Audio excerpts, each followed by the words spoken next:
જંબુસરના કાવીના દરિયામાંથી શિવલિંગ મળ્યું. સ્ફટિકનું શિવલિંગ મળતા સ્થાનિકોમાં કુતૂહલ.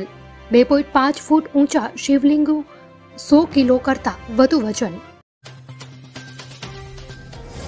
સપા અને રાષ્ટ્રીય લોકદળનું ગઠબંધન તૂટવાની કગાર પર. ભાજપ અને આરએલડી ગઠબંધનની જાહેરાત કરશે. આગામી 2 દિવસમાં રાષ્ટ્રીય લોકદળ એનડીએનો હિસ્સો બની જશે. અનામતને લઈ લાલજી પટેલનું નિવેદન. સુપ્રીમ કોર્ટની ટિપ્પણીને સરદાર પટેલ ગ્રુપનું સમર્થન. સમૃદ્ધ લોકોએ અનામતનો લાભ છોડી દેવો જોઈએ. ખેડૂતોની કૂચની નોઈડામાં પોલીસ દ્વારા અટકાયતને લીધે વિસ્તારમાં ખેડૂતોનો ચક્કાજામ.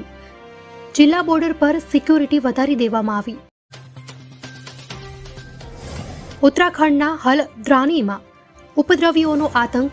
મદરેસા મસ્જિદ તોડવા પર ગયેલી ટીમ પોલીસ પર પથ્થરમારો. સરકારે દેખો ત્યાં ઠારનો આદેશ આપ્યો. પૂર્ણેશ મોદીએ કર્યા રાહુલ ગાંધી પર પ્રહાર.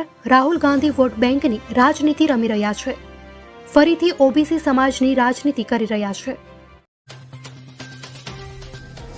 ઉત્તરાખંડના હલ્દ્વાની ઉપદ્રવીઓનો આતંક. મદરેસા મસ્જિદ તોડવા પર ભારે પથ્થરમારો. પોલીસ સ્ટેશન, વાહનો અને બસોને ફૂંકી નાખી.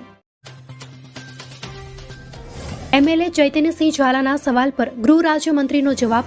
વર્ષ 2022-23માં એનડીપીએસના 512 કેસ નોંધાયા.